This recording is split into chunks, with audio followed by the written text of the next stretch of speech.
Welcome back to the Two Beards, One Bible podcast. I'm here with my friend Fred. How you doing today? How's it going? It's going pretty good.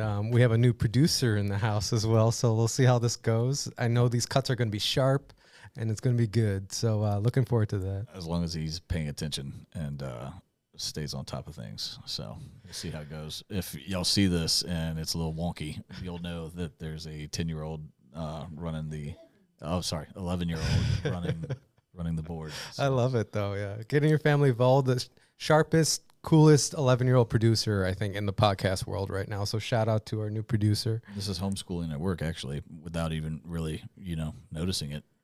Yeah. He's learning a new skill, and it's just... This is an important skill, too, because you learn exactly, like, you don't want to do cuts too much and stuff. So he's going to really learn a lot of things, and who knows what the future holds for him. Let's see.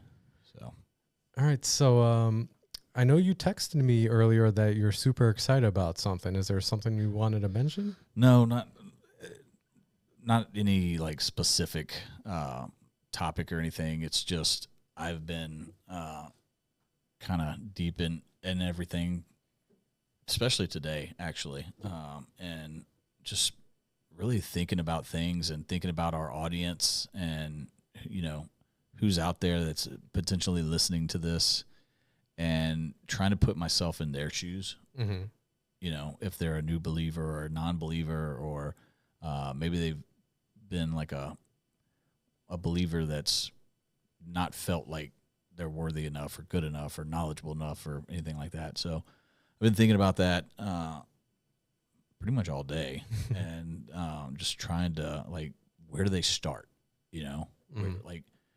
and I think for me, what I've boiled it down to is understanding. We've kind of talked about it in the past that it's a process. Like when you commit to this as being a Christian, a true Christian, it's not something that's a 6-month project.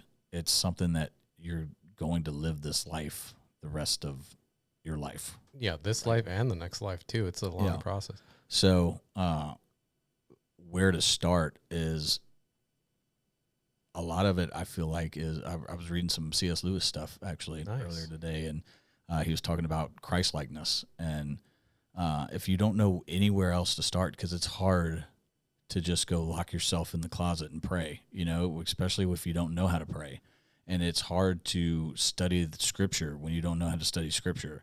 So where do you start, And a lot of it starts with love, right? Just how do you talk to other people? How do you treat other people? Being kind. That's a great place to start, in my opinion. It's okay. So there will be mistakes. That's a good lesson, actually, in life, too. So that's actually, like, kind of fits into what I'm saying. It's perfect. Like, you're going to mess up in this Christian. And I was thinking about it earlier, and it would be different if we're sitting up here projecting this. We're perfect.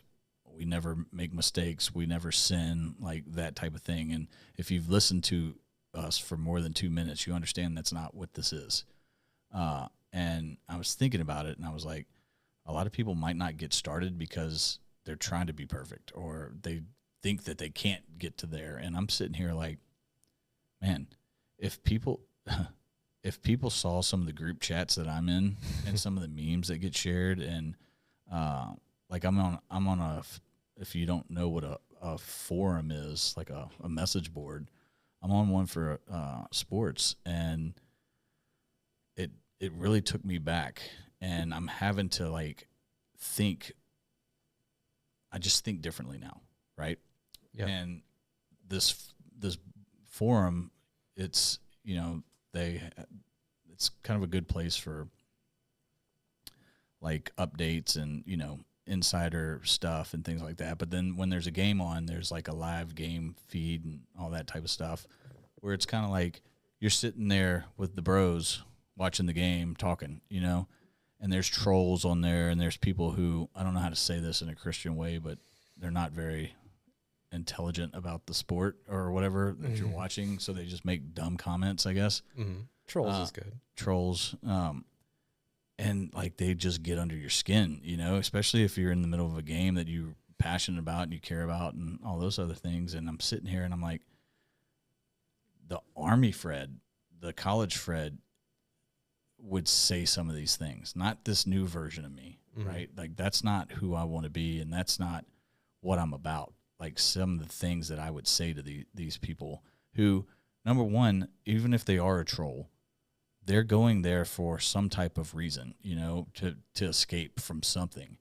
And it's my duty as a Christian to respond to them better, you know? Yeah. Not put them down, not call them names, not all these other things. So, But it's tough because a lot of trolls take that as ammo. Like, the more tolerant you are of them, like, the more they're like, this is really getting under their skin. yeah. But it's sooner or later they lose steam because they're like, you're not giving me anything except for love, and that's not what I'm looking for. I'm looking for hate. Yeah, exactly. So it's one of those things where I've kind of, it's like, if I can't control that, then I need to remove that from my life. And that's just, and I'm saying all that to kind of shape how Christianity like starts to play a role in your life when you're on this path. It's not, hey, I figured everything out in 6 months and now I'm this holier person than everybody else and I'm perfect. It's being more aware of the mistakes and the things that you do that aren't pure, right? Yeah. So, like, I used to be a big time cursor, cuss word guy. Yeah, same here. I used to swear every other word. Military, like, you know, that I remember cussing has been such a part of my life. Like, I remember being in middle school at a dance and one of my buddies like was cussing and I was like, wait, we can do that now? Like, so I've been cussing ever since then. Middle school. Yeah. So like, it's been a part of my life, and I'm like, purposely, because my heart's changed, I'm starting to change these little things around, like, about me that I feel like God would not approve of, right? Mm-hmm. It's not an all at once. It's done. Like, I'm pushed through this freaking assembly line and I'm a perfect Christian at the end. It's a process, but you become aware of it. And I think that's the key. Yeah. Is not trying to fix it all at once, but over time, you'll start to see the change. I think that's a great point, because kind of going back to what you're saying, it's not about being perfect, but it's really important to know what perfect is. And I think that's what we really got as a Christian, because you're going to fail, but you need to have some kind of goal, some kind of thing you're heading towards. Like, it's okay that he's making mistakes right now, but if you need to learn from those mistakes, you got to understand what is good. And without that basis of knowing what is good, you're kind of just going all over the place, and you can never get better because you're not targeting something. Correct. So that perfection is what good is. And C.S. Lewis talks about it all the time in his books. It's where we need to go and head. And some context for this is we were like 7 episodes deep or something now. I lost track. Yeah, but we've just started releasing in real time. So now we're actually getting some feedback for our audience, getting subscribers and getting comments and whatnot. And a lot of people are resonating to that, because we just got a comment, I think earlier today, someone was saying, I wish more Christians thought like that. Yeah. So that person is not Christian, and they're resonating with our message, because that was about like how we should be going out and fishing non-stock ponds. I think that was the short. Meeting people where they are,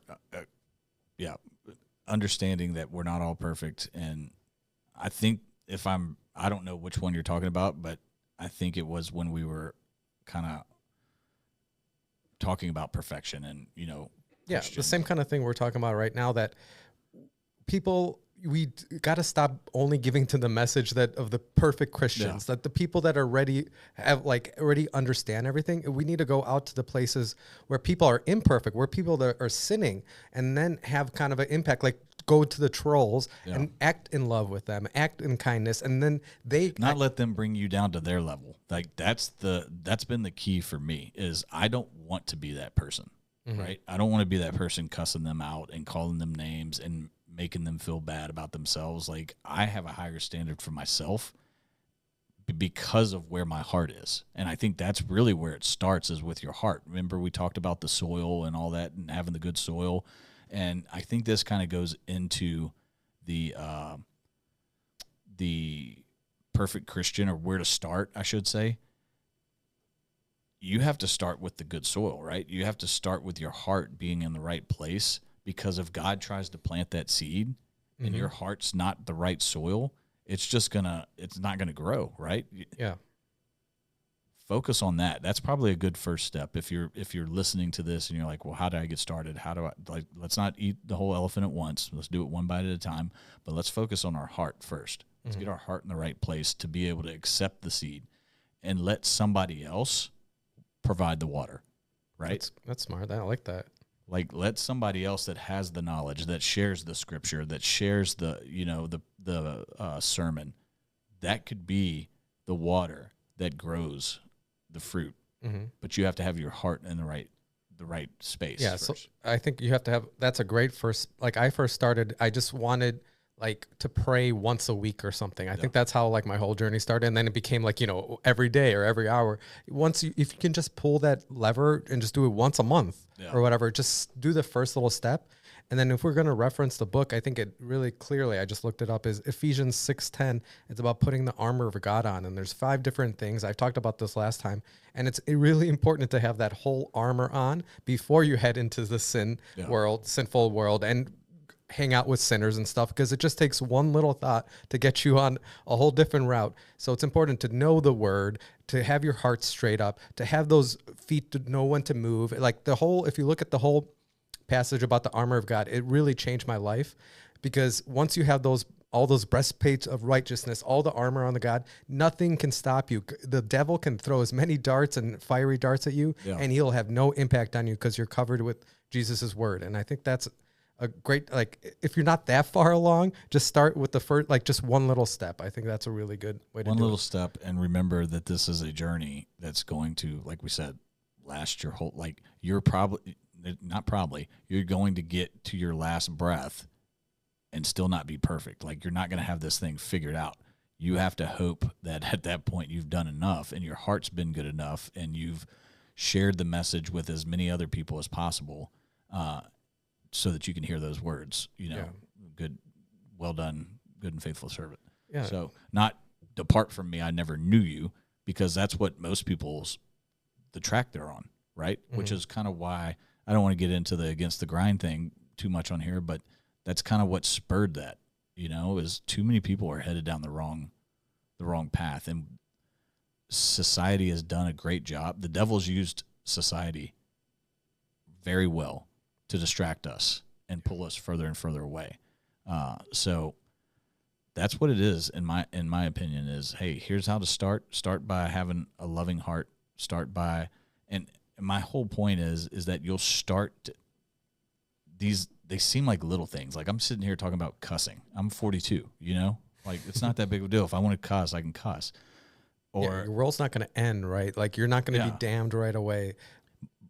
They seem like these are little things. I'm not out cheating on my wife. I'm not out murdering people. I'm not committing the big sins, but my heart's gotten so conditioned to love the Lord and want to be Christ-like that now the little things are what I'm focused on, and that's, to me, is telling me that I'm going in the right direction. Yeah. Because I'm taking into consideration the words that are coming out of my mouth. I'm taking into consideration how I make somebody else feel, right? Yeah. That's a big step for me.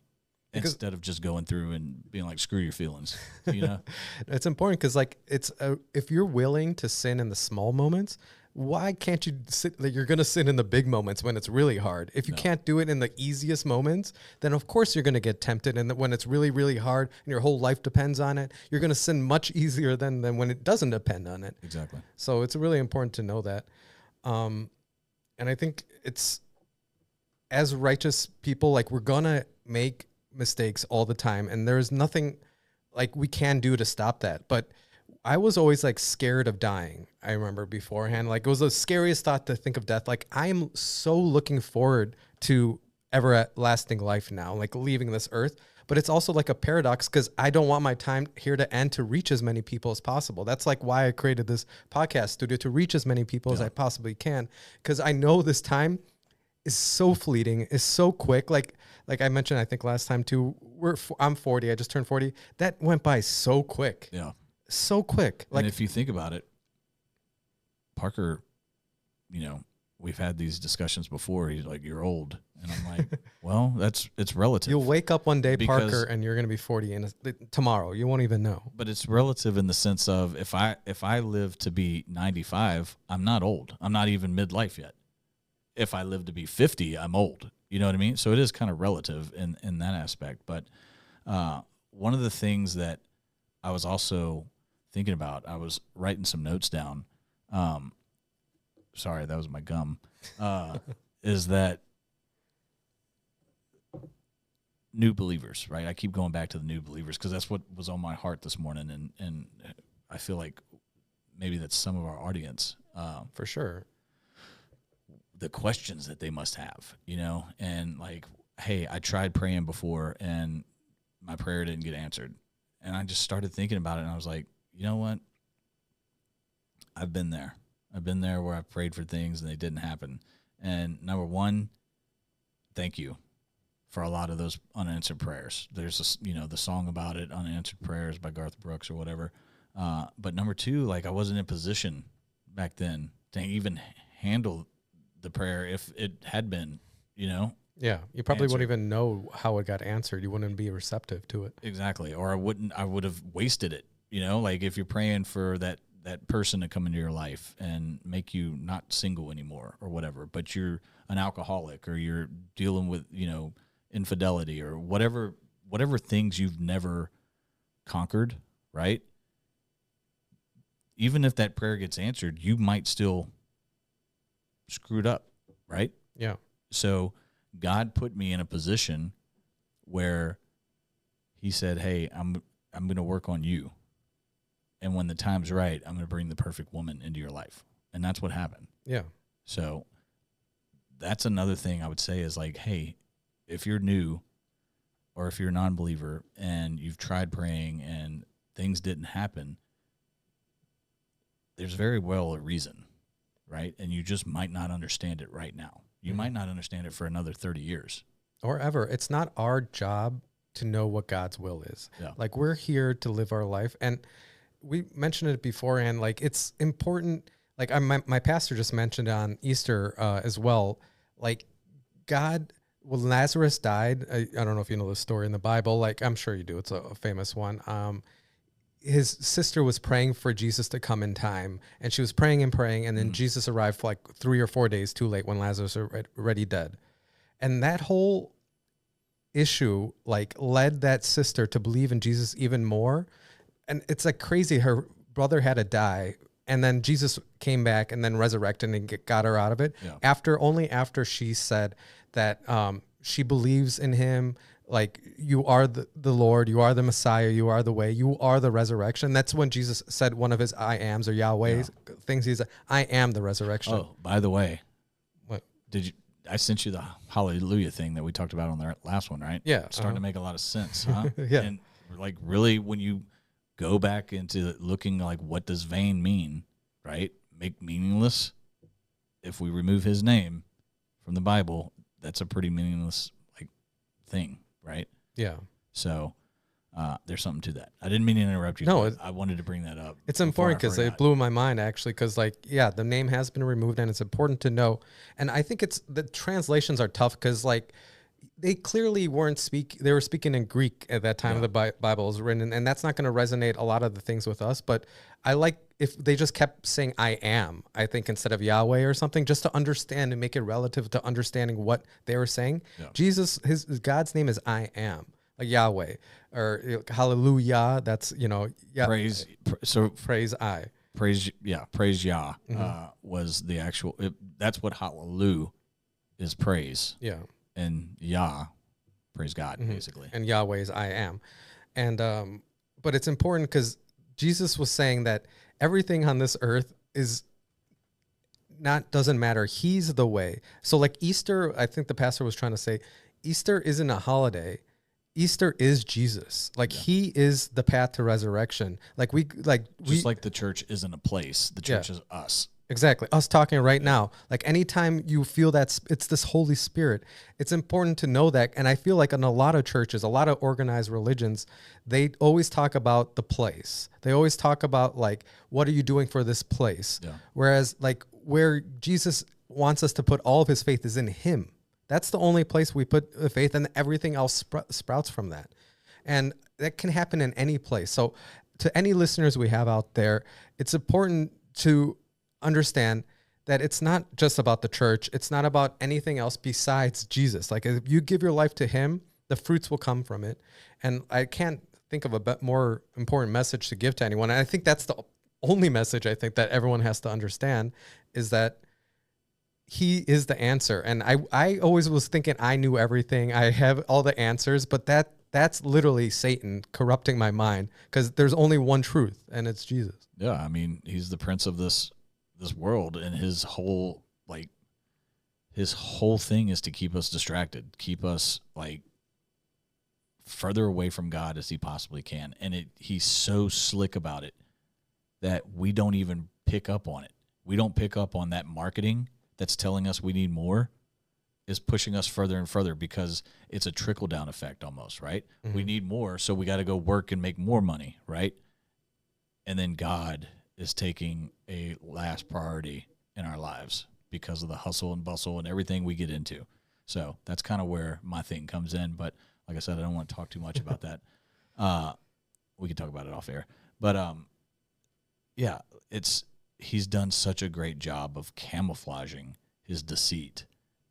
And it's right in front of our eyes, and most of us just go through life never thinking twice about it. Mm. So, and it just takes one mistake, and that kind of what you just said resonated, because I'm Polish, like I mentioned before, and then Poland had this mantra for the last 1,000 years, and I always wondered, how does Poland stay so Catholic or so religious and didn't lose its faith throughout the history? Like Poland didn't exist for like 500 years. How did that culture stay together? It's because of their mantra, and this is like a level of what's important. It's Bóg honor ojczyzna. That's what it's called. God is number one, honor is number two, and then it's all your family. Oh. And that always like kind of blew my mind. I'm like, I should put my family above. Like I should put my father or my mother above me. But that's not the correct thing. Our Father is Jesus, and that has to be number one. And if you give yourself to him, then your family will blossom and grow even more. So like anytime you have a disagreement with your wife, your children, or anything, go to Jesus. He is the foundation. He is the root that we have to come back to. And then we can talk about the honor and then the family. Yeah. And it makes things so much easier because it takes your self-thought like completely away from it. You don't have to think about what you're doing. It's really what Jesus wants. Yeah. But I know that kind of like to non-believers, that's like hard to understand because we just say, like, I think anytime people say Jesus, like to a non-believer, like it's like, ew, like there's those Christians again. I think another, like staying on the non-believer topic is like one, and I don't have the answer for this. It's a fascinating question. I'm assuming it's something to do with, I want to say it has to do with translations over time, but it still doesn't make sense when you think about it. That seems like a not valid excuse. But if I'm a non-believer and I'm picking up the Bible and I have any knowledge of remote foreign lands, right, and especially way back thousands of years ago, how am I supposed to believe that people were named Paul and Jacob? Mm-hmm. You know what I mean? Like, while other people have like crazy names, right? I've been to Iraq twice. I've never met a Paul or a Jacob, in the Middle East, or these Matthew. Like those names weren't a thing. So if I'm sitting here as a non-believer or as a new Christian, these are questions that I feel like they might be simple-minded, right? But if you have any speck of doubt that you're trying to erase, like somebody tell me the answer to that. Where do these names come from, right? And why is somebody else named Abraham? Like, or what are some of the other crazy names that they have in the Bible? Like that names that fit with that time and that location, mm-hmm. right? I don't have that answer for that, and I don't know how to tell somebody, like, hey, I know we're asking a lot here for you to believe in something that you can't see, and like you just have to have faith and like read this word that's been passed down thousands of years. And by the way, some of the dudes are named like normal. Well, it's not normal. We brought those names with us to this country. But that brings up a good point, because a lot of non-believers like think it's a myth that Jesus existed, but it's honestly the most corroborated historical event in history. If you go into the history books, there's not been one person ever corroborated as much as Jesus. And it's two moments in his life. Actually, the Greeks, Romans, like even as far away, I think like they have him like in the Middle East somewhere or like close to China. People were talking about how Jesus got baptized by John the Baptist. Like that is such a historical fact. There's no historian that can actually say that didn't happen, because so many different sources, like Charlemagne the king has less attribution. Like if you believe in Charlemagne existed, or if you believe like there was like a King Arthur or like Caesar or anything, Pharaoh, or anyone, if you believe King Tutankhamun existed, you have to believe Jesus did, because there's more evidence behind Jesus. Point. King Tutankhamun and Jacob were neighbors. Like as somebody that put yourself as skeptical on the fence, like I want to believe, but some of this doesn't make sense. Like how do you explain that to him? Is I guess where I was going with that. You know, how do we get over that hurdle of I can't even get past these names? You know, without, because it doesn't seem believable that 3,000 years ago there were dudes walking around with sandals named Matthew. Right? Like. It is that kind of blind. That seems like so normal these days. I don't mean to ask a question that you might not have an answer to, but it's just something to think about, and maybe something we bring up in another episode and after research and things like that. But like I said, I've just been trying to put myself in a non-believer or a new believer's shoes and think like they would think. And these are the questions that are coming up, and I don't even have the answers. You know? Yeah. So. It's important, because I think one of the most things that because I came very logically to Jesus, and like I needed evidence. And I think that's great for anyone that's on the fence. Like your mind, your teachers, your history has told you Jesus did not exist. Go look up the Wikipedia, and Wikipedia isn't the greatest source in the world, but look up the historicity of Jesus. It's the article. And you'll see that it's a literally conspiracy theory that Jesus didn't exist. There's almost no one. I think like there was one historian like 1,000 or 100 years ago that came up with it, and that's the only historian that's ever doubted it. But obviously the argument, and I guess I'm playing devil's advocate here, that's maybe, fine. Would be, okay, he did exist, but he wasn't the actual. Yeah, but I just want to get to the first part, because a lot of people don't say he didn't exist. He's a myth. People that I would say most people think he was a myth. Like it's just something we're coming. Like I had a debate, like the Easter Bunny. I had a debate on Easter on X with some guy who was saying that Jesus didn't exist, because all I was like, this, if you look in history, if you believe in King Tutankhamun, you also have to believe that Jesus died and was baptized by John the Baptist, because those two events have more evidence than any other historical event in the world. And he was still denying it. I'm like, then why do you believe King Tutankhamun existed? Yeah. But the second thing that's important too is, was he the Messiah? Was he the Messiah? Yeah. And that comes through with faith. And faith is the absence of knowledge. Correct. So you can only believe that. And I think we said it before. If you know the outcome, you don't need faith. Yeah, exactly. Then faith is not. Then you know, right? Yeah. Faith just means you believe in something, and you wouldn't need belief if you knew. Correct. And it's important. That's a really good differentiating point, because it's a lot of people but again, like a guy named, at the very minimum, a guy named Jesus existed 2,000 years ago. The whole thousands of people gave their life saying that he died and was resurrected.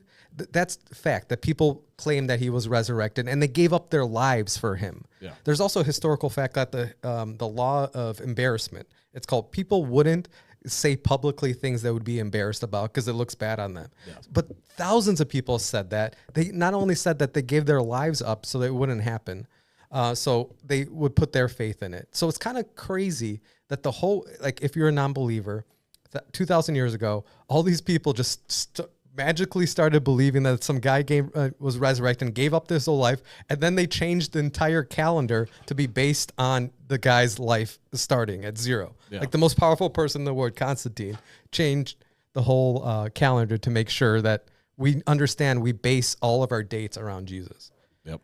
But it's just a myth. It didn't really, like, imagine how much, like Harry Potter, imagine if Harry Potter was such a a great book. It existed 2,000 years from now. There must be some truth to that people still love Harry Potter, but it won't be as good as the Bible. But like, if there was a book like Harry Potter that existed that long, there must be some truth to it. Yeah, I agree. So, I mean, we've touched on, and I don't really think this is the platform to get into the, was he the Messiah or was he not? Because then you're starting talking about completely different religions, right? That's for another type of broad, podcast or something like that. Yeah. And we're not historians, right? Yeah, we're not historians, not here to debate, not here to, it's, hey, this is what we believe, and this is what we're doing about it, right? So just, it's okay, I guess, is the overall theme, to have these questions, right? Like this Matthew and Paul and thing, like, doesn't make sense to me. It's okay. Like Jesus, really, because if you go down the rabbit hole, you hear all the people like, well, the letter J it wasn't even created but 235 years ago. And that is true, right? Mm-hmm. So his name obviously wasn't Jesus. It was Yeshua or whatever, Yeah. So there's truths, and then there's like things that you have to, like, your heart is in it enough that you're searching, right? And I don't want to say validating, but you want to know the truth, right? Mm-hmm. That's why I bring up the name thing, as far as like God, like it's just such a generic name.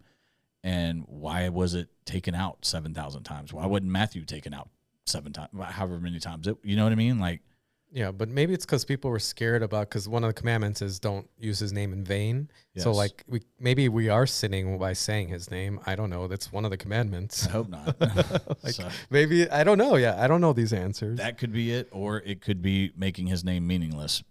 Like, what if somebody with bad intentions got their hands on the Bible and was like, do not take his name in vain. Let's make it meaningless. Oh, for Let's sure. remove it 7,000 times. See, right? That's what I always struggle to, because a lot of Christians, I mean, to be a believer, you have to believe that the Bible's infallible. Like, it's perfect the way it's written. Mm-hmm. And I always kind of struggled with that, because there are some contradictions, and might blow people, this might lose some followers here. But I think the Bible is perfectly written exactly how it needs. Every word is there perfectly. And even if someone did remove something, and even did, like, some pope did come in and cross over all the words, like, that was perfectly done by God's will to make the Bible exactly how it is right now, because it impacts us exactly how it needs to be That's a good happen. Point. So, like, it might be possible that there are mistakes in the Bible, but it's exactly written that way to make us understand. Correct. And I guess my whole point for bringing it up is, like, hey, I'm dedicating my life to this, right? To following God, I want to be the best Christian. I want to be Christ-like. I want to earn my way into heaven. But I have doubts that the things I'm reading, like, tell me why his name was removed. You know what I mean? Like, I don't want to be doing this wrong, I guess, is if one of the commandments is not to use his name in vain, and one of the meanings of vain is to make meaningless, and you took his name out 7,000 times, I'm making it meaningless, and therefore I'm breaking one of the 10 commandments, right? Yeah, but maybe it's meant to do. Someone was meant to do that, so we can have this conversation right now to understand that his name is everything. It's our path to heaven. It's him. I agree. No, all I'm saying is that you can go down these paths and like rabbit holes, really, and exhaust yourself worrying about the truth. Or you can say, like, hey, maybe it was done in a genuine way to help us the most during our time on earth, right? Yeah. Because truth be told, there might be a completely different language 100 years from now, or 2,000 years from now. Probably, yeah. There might be computers talking to each other, like in our brain. And stuff just completely translated even differently, right? Yeah. So... But it'll be perfect then too. Correct. I think what the important part is that your heart's in the right place, and that you're doing the things right to live like Christ. Yeah. While also knowing that you will never live like Christ, right? You're not going to be perfect. Understand that. Make mistakes. Learn from those mistakes. but just keep moving in the right direction. Yeah. And it's important too, because we have free will. And I think that's a really resounding part of the Bible is like, we need to be able to make mistakes, and we need people to be able to remove words from the Bible and do things that they thought, are good, or like, whatever they think is right. Because at the end of the day, God gave us free will, and important to choose him. Yeah. Like, it needs to be us who choose. So it's not, as much as we give you logic and stories and stuff, it's up to you, the viewer, yourself. You have that free will to choose. You can turn the channel off right now. You can turn the thing off, and it won't impact your life too much. But if you commit to Jesus, life on earth, your life on earth. Yeah, that's a great point. You will not have everlasting life. But it's important that it's up to you at the end of the day, and you're the one that decides when or how you get to talk to Jesus. Like, there's nothing we can do about it. Correct. All we can do is we're really a form of the water for that seed that you need to plant in your heart, right? Yeah, I like that, because we are just water. I just want to water that seed. Not too much. You don't want to drown it. No. But it needs water to grow. Yeah. So instead of worrying about, and this is the other thing, especially going back to the new Christian thing and trying to be perfect and trying to know everything. And like, I remember like thinking, I got to know everything because I can't even have a conversation with somebody else without knowing everything. But when I joined the Army, I didn't know everything, right? I wasn't an expert overnight. And when I got out of the Army, I still didn't know everything, right? Mm-hmm. So why would I expect to know everything in something that's so complicated and so like beyond our understanding, right? Because when you think about it, there's just stuff that we're not meant to understand. We're not meant to understand how God can make things happen. It's not possible, because we're bound by this earth and time. Like, so I think when you start putting two and two together and thinking like that, like, I don't have to have it all figured out. Yeah, Jesus does. God does. I don't expect myself. I've never rebuilt a car engine, right?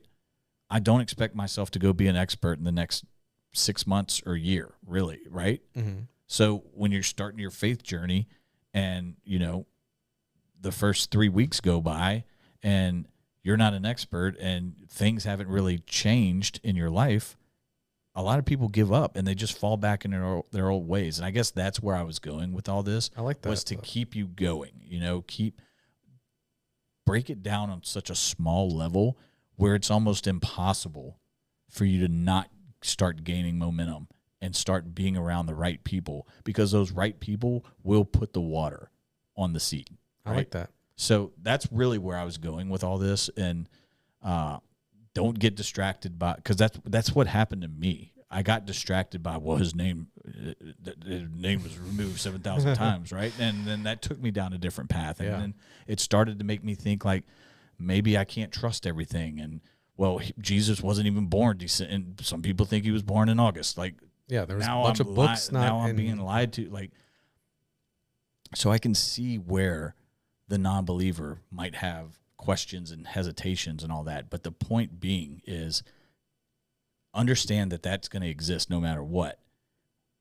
You have to make a decision. Is this what I want? Because eternity is a long time. Mm-hmm. Or do I want to just keep living life like I've been living? But we can also testify that the fruits are good from committing yourself to Jesus, because like, that's a really good way you put it, like the car engine and stuff. I don't think even the most talented person or the best car mechanic in the world knows every little interest, like, thing about a car engine. But every single person has faith that the car will go when you press the pedal. Like, it should be going. Yes. Like, then if it's not going, something is wrong. Like, that it's going to work. So the same thing is kind of with the faith is Jesus. Like, I don't know everything about the car, but I know it's going to go if I get in there and give it my all and press exactly what I need to do. Correct. So I think that's a great point, because that's the same kind of thing with religion. Is as soon as it's like the car engine, like Jesus is the car engine. You don't have to know about every little thing. You probably go crazy thinking about everything, about all the things working and all the time. You're just committed to living that life and understanding where to go. And as soon as you give yourself to Jesus, like, the fruits come immediately. Correct. And it might not be exactly what you want or what you're thinking about, but it's going to be what you need. Agreed, 100%. And that's going back to it, is just don't get distracted.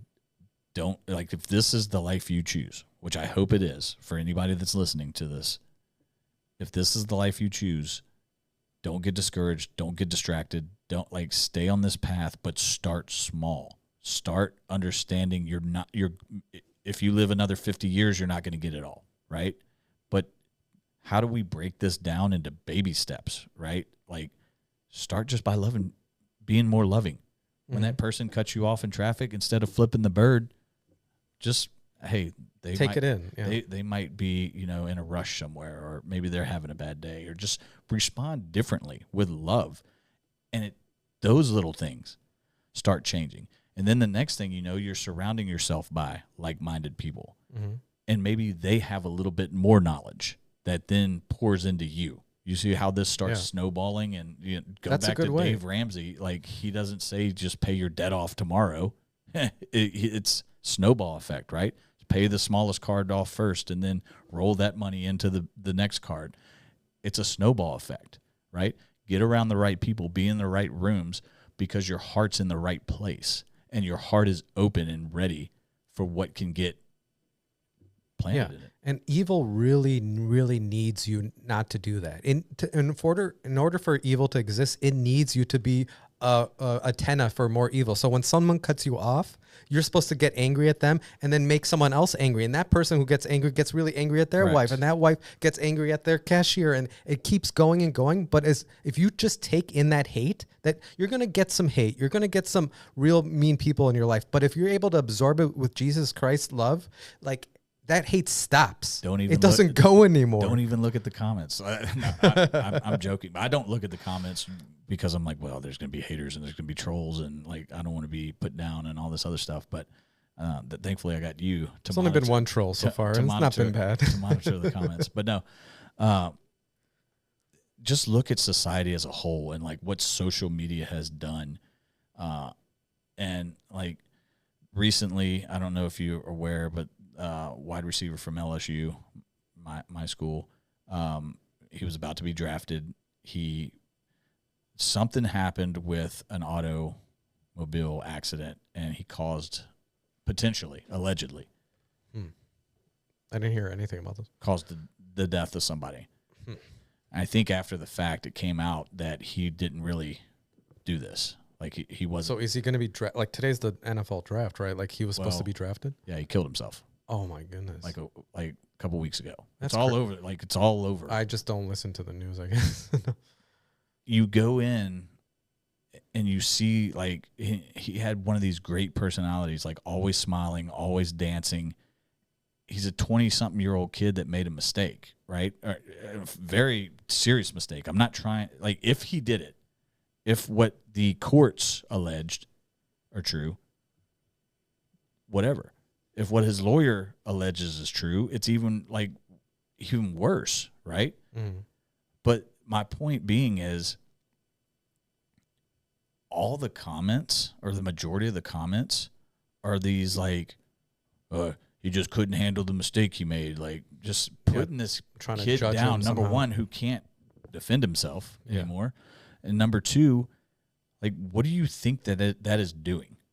By you being so hard and so cold about somebody who made a mistake, most of us are lucky that the mistakes we make are not in the public eye, right? Yeah. They're not broadcast for millions of people to see. Imagine if you're a 23-year-old and you're in the public eye. Like, you feel like you just ruined your life that you've been working for all these years, and potentially might have cost somebody else their life, right? But just how mean and how hateful the enemy has made us. Just all you have to do is go look at the comments. Yeah, but it's a wavelength. It keeps going until you stop it, and we stop it. Like, those hateful comments will create more hate. And but those hateful comments, those people are going to have to one day give an account of their life, right? Mm-hmm. Like, they didn't make any mistakes, or they, like, you see what I'm saying? Like, they're worried about earth judgment when they should be worried about eternal judgment. For sure. They have it in the wrong place. Exactly. And that's my point. And I think when you become a Christian and you really get into this stuff, you start seeing those things, because old me might have said something like, hey, you whatever. You did the crime, do the time, whatever that saying is, like own up to your mistakes and blah, blah, blah. Just be a hard-nosed, like, but new me is like, hey, I made a lot of mistakes. I could have been him, right? Yeah. I could have been in his position. Thank the Lord that I wasn't. But there's a whole different way to handle this, as far as like, I don't need to say these things. I don't need to say bad things about him, right? I don't need to. I can just love from afar and keep my opinions to myself, because I don't want to be judged either, right? Yeah. I don't want to be judged for any of the things I've said, any of the ways I've treated people in the past. Like, I've done things that I'm not proud of. We all have, right? As soon as you judge someone, you're going to be judged right back. And I think that's a really good scriptural line that a lot of people mistake, because it's judgment brings more judgment. And some of the most the videos that we are most resonating right now are about like demons, and I think this is kind of relates to that, because we need to understand that we are good. We were made in God's image. Inherently, we are good people, but we are corrupted by these demons, and we need to differentiate from us and demons. And it makes this whole process a lot easier, because if that one wide receiver understood it wasn't him, he was even in that moment, maybe he was on his cell phone. Maybe he didn't do anything. I don't know. But whatever bad happened was because he was infected by some demon. Or the person that actually did it. Because now they're saying like it wasn't even his vehicle. Oh, wow. It was somebody else's vehicle. Yeah. That he was just the license plate on the vehicle in front of whoever reported it. So yeah, could have not even been him. Yeah. But again, it's just such a sad story. It's about the haters. Like, they don't have any power on you, because it's not them. It's just this dumb spirit called Satan and his demons that are trying to make you angry. Like, I got 3 tips here to deal with demons. I think this could help a lot of people. And the first one is to understand that demons hate being questioned, hate being called out. They hate knowing that you exist. As soon as you can say that they exist, they lose all faith, because they are so dumb. They are like the dumbest things on this earth. Yeah. Like, they want you to hate your wife. They want you to hate your children. They want you to hate the people that you love most in the world. How dumb is that? Yeah. Like, that's like the dumbest argument. The people you love the most, you're supposed to hate. Well, like, that's what demons want you to do. They can drive wedges and they can make it happen. But that's what I'm saying. They're so dumb. As soon as you step back and be like, why am I so hateful right now? Why do I hate the people that I love? Like, you're like, oh, it can't be me. It's got to be some other force that's on me right now. Or even why am I so angry that I felt the need to comment on this post about this dude dying? Because like, it's not you. You're just being affected right now. And I think it's really, because when I went through alcoholism and I smoked and stuff, the first thing was to remove it's not you. Like, there's addiction on you right now. It's not your fault. Yeah. You are being, in so many words, a demon was on me of addiction. And as soon as you separate yourself from it, you can start fighting against it. Because like, no, I don't want that demon on me right now. As soon as you just put yourself in a wedge between it, of differentiating any bad that you do, and it could be a crux too, but any bad that you do, just understand that's a force of evil that's on you. And just understand they're very dumb. Just question them, and they'll run away quickly. And that's, I guess, tip number 1. The second one is like to understand, like, because we're in America, there's a lot of different nationalities and cultures here, and these demons run through our generations, a generation of like 100,000 years, probably 2,000 years or something. And it's important to know we have all this genetic history and these genetic demons in us. And if you're from like Mexico, if you're from Poland or something, to understand your language too, because you have to learn how to say, and this is tip 3, Jesus Christ in your native tongue of what your demons could possibly speak. Because as soon as you can call on Jesus to remove those demons in your native tongue, all those demons in your genetic history will be removed. Just call on Jesus in your name, in your old language of whatever your ancestors are, and I promise you, you'll feel a spirit lifted off of you, and just keep fighting against those demons. And that's honestly the way, like, even me, I'm still corrupted by demons all the time. Like I said, even me, that's probably a demon talking right now that I think I'm so special, you know? Yeah. So no, I get it.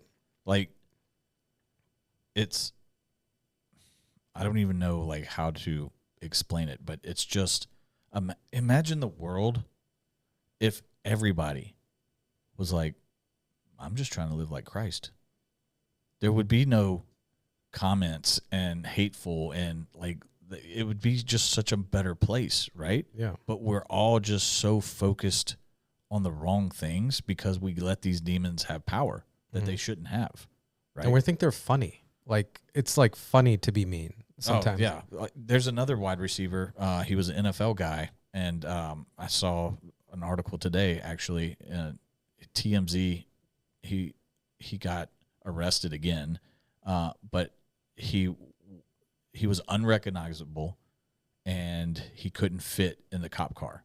And he was an NFL wide receiver, like 6'2", 210 pounds, like built like a Greek statue. And now he's like, alcohol has taken its effects on him. It's not funny to go kick somebody while they're down on the internet. That's just not, it's a bully is what it is. Takes no self-restraint, takes no like skill to do that. What is Christian like at this point is saying, hey, this guy has obviously got some stuff that has been going on that's cost him his career, and I hope that he gets it figured out. I don't know him, never seen him in person, wouldn't know him if he was sitting in this room, but I hope and I pray that he gets it figured out.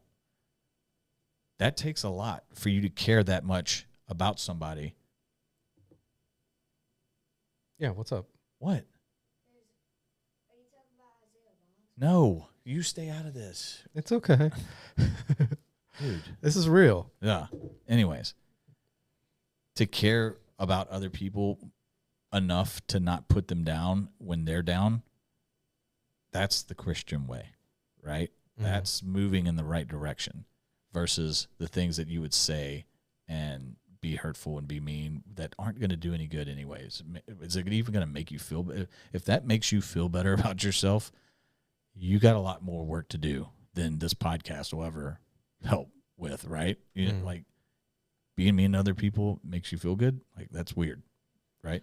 But it's immediate like impact, right? Like, that's why it's such a tough sell, because like Jesus is not, it will work immediately, but you won't see the fruit. Like, it will work immediately, but it might not be exactly what you want. But if you're mean to someone and you're finally like, you'll get that self gratification right away. Oh, you're so much smarter than them. Was it like a dopamine hit or something? Yeah, it's probably just a dopamine effect. It's like a drug probably right away that you're just you're feeding off of. But that always leads into disarray. And I guess especially with like how Facebook is and social media, like, I guess, you know, maybe you say something, I don't know how to say this. Like, you make a comment in hopes that other people will laugh or comment, and you know what I mean? Agree with you. Like, you want those likes, validation, and all that type. And it's kind of, it's sad, you know, really, that you would rather put somebody else down in their time of, you know, like low rock bottom. They just went to jail type stuff, and they're obviously struggling with things, but you think getting more ha-has and likes from people you'll never meet ever. Yeah. But at the end of the day, you are creating more evil. Like, you are resonating with it. Like, you might think it has no impact, but that more people are like, even let's say best case scenario, a lot of people like your comment, then it's creating more evil. People are going to do that again. I want to be just like that person getting all those likes. Yeah. And it keeps snowballing, like you mentioned before, until this world's just full of you people like just you. Terrible, like just terrible. Like, and no one wants to be like evilness that with those people. And the sad thing is you probably know deep down in your heart, like you shouldn't say that. You shouldn't post that, right? But yeah. The ha-has and the likes are more intriguing than doing the right thing, right? When you have Christ, when you were living to be Christ-like, those ha-has and, you know, funny comments and all that type of stuff will never outweigh you doing the right thing. Yeah. And that's what I think kind of the point is. By the way, did I say know what I mean yet? I was going to mention that you've been doing really good at that. Let's go. So improvement, exactly. You had a goal. You had some kind of way of what perfection is, and it's not saying you know what I mean. Yeah. And you've gotten better because you had some kind of goal of what's good. Correct. And that's at the end of the day that all that matters, because we need to take ourselves out of it. We got to stop pretending whatever we do is good, because then that leads into real bad things. Like, that's why it's so refreshing to be a Christian, because I stop worrying about these things. We both stop worrying. Like, it's just what Jesus did. Let's do that in our own lives, and everything will everything will work itself out. Bad things might happen still to us. Yes. Like, you might get some sickness, you might lose somebody, but at the end of the day, when you're looking at that bar graph, it is going like a hockey stick up right into heaven. And those things happen to us, and that's another.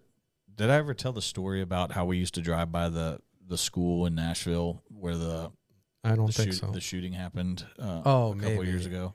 Yeah. And just it's a Christian school, private school, and one of the, I guess, bishops or maybe pastor or something, one of the kids that died was one of his. And I'm sitting there and I'm like, how do you explain that to a non-believer or a new believer or whatever?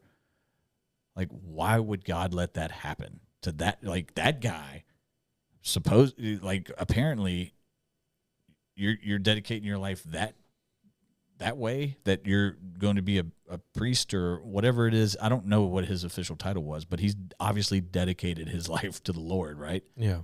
And he would let that happen to him. Like, what is he going to do to me, right? You know, like, what? Yeah, but I always struggled with, like, why did those are the things questions happen? we're talking about not to worry about, because like, God lets Satan exist. Like, why would he let the worst person in the world still exist? But then you also understand, like, we have free will, and because of free will, there's a cost associated with having free will. And it's not about there's a reason rocks don't have free will, right? If a rock drops, if I drop a rock from the Grand Canyon, a rock can't decide, oh, well, I don't want to fall the way, I'm going to catch on to this ledge right here. Yeah. Right? We have free will, and we're the only, really. We are the only ones. Yeah. I mean, I guess a dog could decide not to eat that. No, but they're and bits over there, but he can't decide. They're bound by their genetic rules. They know what their dog. They have to get angry when you take away their food. You can train them to get less and less angry, but some piece of them are always going to be angry. But whereas we have a choice to be angry or happy for giving away food. Correct. So, and then the other thing is, like, as sad, like, I don't know how to say it where it doesn't.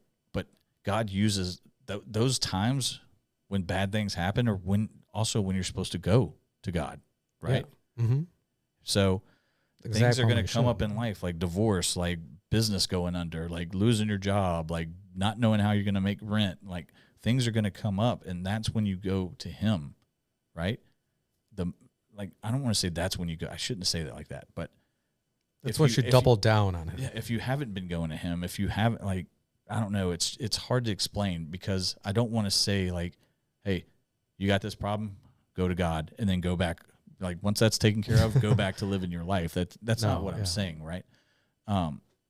So the important part is that those things happen because it might be that one thing that happens in your life that triggers it, and you're like, well, I went to God, and He got me through it, and I've been Team God ever since, right? Yeah.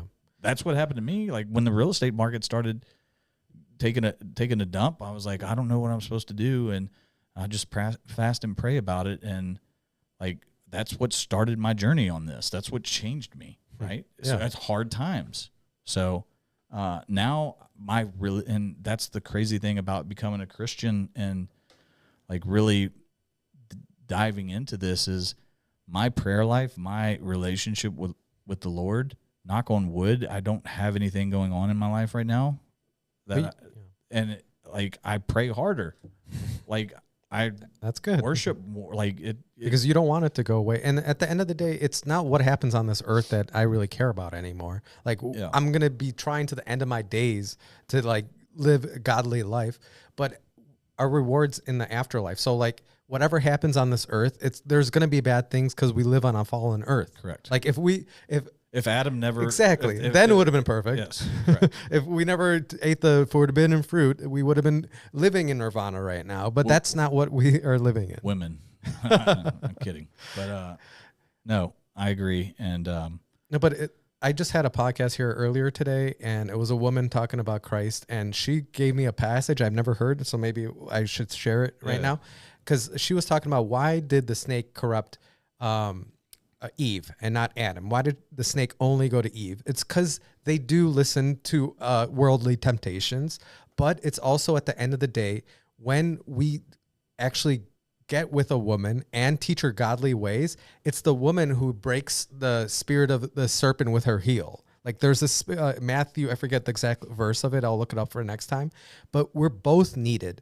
Like we need the women to be the way to destroy the serpent, to destroy the Satan. At the end of the day, whenever we do break out of this matrix of just evil, we're going to need that woman there to make the whole thing work. And she's going to be actually the force that breaks we like think God's going to do everything. And like Jesus will come down to earth.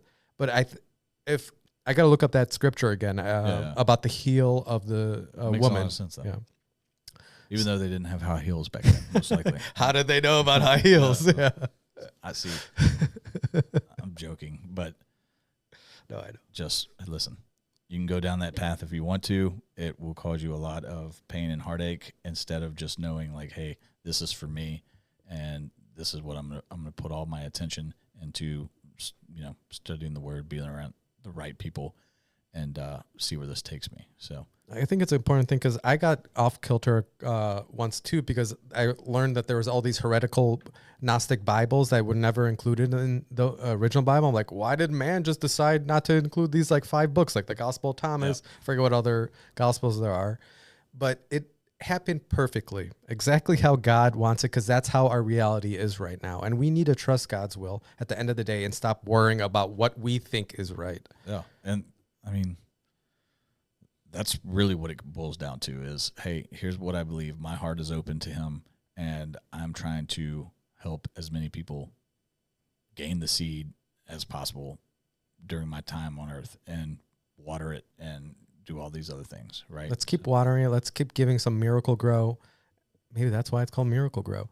And anything we can, because honestly, that's our whole purpose on this earth right now is to just try to be this wavelength, try to be this snowball that keeps bringing goodness and more goodness into this earth. And it's a 2,000-year battle that's happening. It started with just one person named Jesus Christ. And look how much of the world believes in him right now. And I really just think it's the beginning. And I guess that going back to the comments on social media and things like that, when somebody's at their lowest and, I said, hey, we're fortunate that take the biggest skeletons that you got in your closet, right? We're fortunate that wasn't broadcasted to everybody in social media world, right? Now, take it a step further. How would you want Jesus to comment if it was, right? So I go back to a lot of things I say as I try to talk like God's in the room, like Jesus is in the room, like how would I want them to talk to me, all that sort of thing. Like, how would you want Jesus to comment on your mistake, right? If it was broadcasted to the world. Yeah, I want him to forgive me. I wouldn't want him to like say some of the things that these other people say, right? I'd want him to, like, there's a certain way I would expect him to talk to me. I honestly would want him to forget about it and forgive me about it. Exactly. Right? Yeah, he might not even say anything. Like, I don't know what he would say, but I have an idea of how it would go, right? And he would just be as nice to me as normal. Like, correct. Yeah. Like, why are we not modeling our behavior like that? It's so simple, and let's try it. I think that's a good space to leave it today because I think that's such a powerful message there. Sounds good. Until next week, Fred. Talk to you then. Good job, Parker. Great job, Parker.